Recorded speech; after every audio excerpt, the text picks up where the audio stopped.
Welcome, CORE400 students. Today, we aren't talking about politics, and we aren't talking about specific research data. We are talking about a basic biological instinct, survival. If your apartment gets too hot, you step outside. If your dorm runs out of food, you go to the dining hall. But what happens when nature's house gets too hot? Today, we are going to look at the surprising ways life on Earth is packing its bags and moving.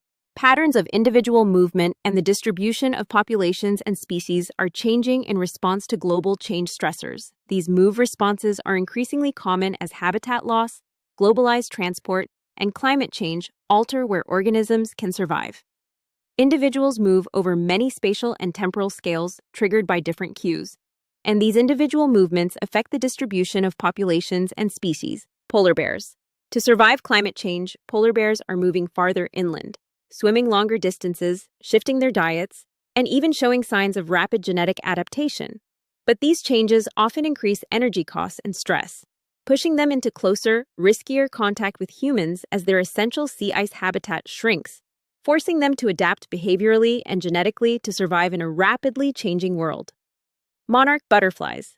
Yes, monarch butterflies must move, migrate, to survive, flying thousands of miles from North America to overwintering sites in Mexico or California, to escape freezing temperatures and the die-off of their essential milkweed food source, a genetically ingrained journey undertaken by a special super generation that lives much longer to complete the epic trip. Coral reefs. Coral reefs can shift their locations to survive warming waters, but the individual coral polyps are stationary. Their migration happens as their larvae drift to cooler, more suitable areas, establishing new reefs poleward. Though this natural shift is generally too slow to keep up with rapid climate change, necessitating human intervention like assisted migration. A migrating monarch can fly up to 2,500 or sometimes even 3,000 total miles before reaching its destination. A monarch can travel over 100 miles in a single day with the right conditions. These butterflies coast on air currents to move quickly and conserve energy. They often fly at elevations where we can't even see them from the ground. At 800 to 1,200 feet high, monarchs that migrate north in spring will breed and pass away far before their descendants are ready to migrate south again. None of the monarchs on the fall migration path have ever been to their destination before, and yet they know exactly where to go. Scientists believe they use cues like magnetism and sunlight to navigate directionally, but the rest is still a mystery. The monarchs that migrate south are the last generation born each year, and they live up to 8 months longer than their ancestors from earlier in the summer. A typical monarch lifespan is 2 to 6 weeks. Migrating monarchs live up to 9 months, with their lifetime spent migrating south, sticking out the winter, migrating north again, and finally breeding in the spring. This is the quiver tree. It lives in the desert in southern Africa. Researchers have noticed something strange. The trees in the northern part of the forest are dying, but baby trees are popping up miles away in the south. The forest is literally moving south, but trees can't walk. Keep this in mind. By the end of this hour, you will be able to explain exactly how a stationary tree travels. A niche describes the relationship between a species and its environment and consists of the species' requirements from and its impacts on its biotic and abiotic environment. To understand why things move, we have to understand the niche. Every organism has a Goldilocks zone. Not too hot, not too cold. Think of it like your favorite hoodie. It's perfect when it's 65 degrees out. If it drops to 0, you freeze. If it hits 90, you sweat. Global change stressors, like warming, push organisms out of their hoodie zone. Imagine an invisible blanket covers the Earth. That's the climate envelope. As the planet warms, that blanket slides toward the poles. Animals are simply trying to run to stay under the blanket. They aren't exploring, they are chasing their comfort zone. This slide depicts some examples of different animals and how they move to allow for continued survival. Opossums and porcupines. These have successfully migrated further north, reaching into Canada and Alaska. White-tailed deer. Increasing numbers are moving into areas previously occupied by moose, bringing ticks with them. Spotted lanternfly. This destructive pest's range is expanding with warming temperatures, threatening crops across the Northeast. Birds. Many species, including cardinals, mockingbirds, and Carolina wrens, are establishing regular populations further north into New England and Canada. Monarch butterflies. Milder winters in California allow some monarchs to overwinter there instead of traveling to Mexico. There are 2 ways to move. One is an individual deciding to walk somewhere, the other is a range shift. This is how plants move. It happens over generations. Migration or seeking microclimates. As water warms, fish physically swim deeper or further north. This is a conscious or instinctual choice. Individual movement is easy to understand. If you are a fish and the surface water gets hot, you swim down. We see this in the North Sea right now. Fish are being caught at much deeper depths than they were 20 years ago. They are consciously seeking cooler water. This slide shows the Chesapeake Bay waterbird food web. Follow the primary producers, herbivores, primary consumers, secondary consumers, and tertiary, third-level consumers. Hiking tree. The old trees died in the heat. The seeds only survived in the cooler south. Geographic ranges are not stable through time, and range changes have occurred throughout history, even without human influence. Range contractions are often caused by habitat loss and overharvesting.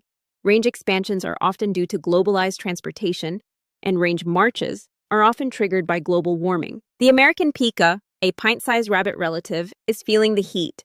Hotter summers induced by climate change are threatening these cute creatures' habitats throughout the western United States. The small herbivores make their home in rocky slopes, known as taluses, across the West's mountain ranges.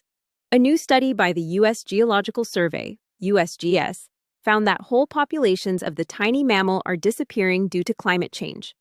The pika's mountainous habitats have become hotter and drier in the summer and harsher in the winter, with less snow cover to insulate their burrows in the ground. Question 1. A pika, rabbit relative, lives at 5,000 feet on a mountain. It gets hot. Where does it go? Answer: upslope. Climate change disrupts crab migration by altering water temperatures, rainfall patterns, and ocean chemistry, forcing crabs like blue and fiddler crabs to shift ranges northward, delaying migrations, Christmas Island red crabs, or facing increased predation as traditional cold water refuges disappear, snow crabs, ultimately impacting their life cycles, food webs, and ecosystem roles. Question 2. A crab lives on the coast of Florida. Water gets hot. Where does it go? Answer: north. Question 3. A butterfly relies on a flower. The flower blooms 2 weeks earlier now. How does the butterfly move? Tea doesn't move in space. It moves in time. It must hatch 2 weeks earlier. This is called a phenology shift. Phenological shifts refer to changes in the timing of recurring biological events, such as flowering, migration, or insect emergence, in plants and animals. These changes are primarily driven by climate change and result in ecological mismatches. Typically, these shifts involve spring events occurring earlier and fall events being delayed. This disruption affects synchronized species interactions, ecology, birds arriving before their insect food hatches, leading to cascading negative impacts across food webs, pollination, agriculture, and human health. Figure 5.6. A. Emperor penguins. B. Projected and current range of emperor penguins. Purple scale bar shows mean percentage loss of sea ice over the last 100 years. Circles represent penguin colonies and are colored by conservation status. Red populations are likely to be lost by 2100. Orange and yellow populations are highly vulnerable. Only green populations are considered not threatened. This isn't just one tree in Africa, it is happening everywhere. On average, life on Earth is moving 11 miles toward the poles every 10 years. Nature is reorganizing itself on a massive scale to stay in the Goldilocks zone. Many species ranges are shifting toward the poles in response to global warming, observed and expected latitudinal shifts with global warming. Points represent mean responses of a particular taxonomic group in a particular region, e.g., European birds. Positive values represent shifts poleward. The diagonal represents complete concordance between observed and expected responses. Apart from mollusks, open triangle, most groups evaluated closely fit expectations of moving poleward with climate change. Elevational shifts for terrestrial species and depth shifts for marine species are a common response to global warming. For example, in the Sierra Nevada mountains of California, many mid-elevation species, like the pinon mouse, have shifted to higher altitudes over the last 100 years. However, many higher elevation specialists, like the ground squirrel, show only lower range contractions because mountains have tops and there is nowhere higher for temperature-sensitive species with high elevation distributions to go. Moving sounds like a great solution, right? But what if you can't move? Imagine the pika running up the mountain to stay cool. What happens when he reaches the peak? There is nowhere left to go. This is called the escalator to nowhere. Or imagine a turtle trying to move north, but there is a 6-lane highway in the way. Humans have built walls that stop nature from moving. Bumblebees are some of our planet's most important pollinators.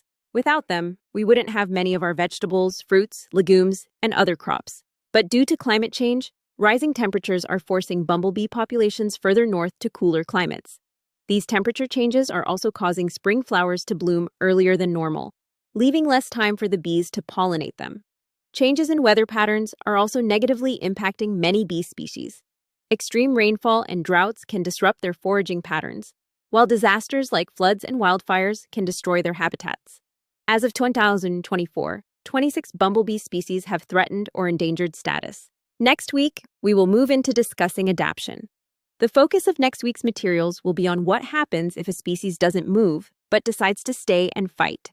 Please reach out with any questions or concerns regarding the material this week or what's coming next week.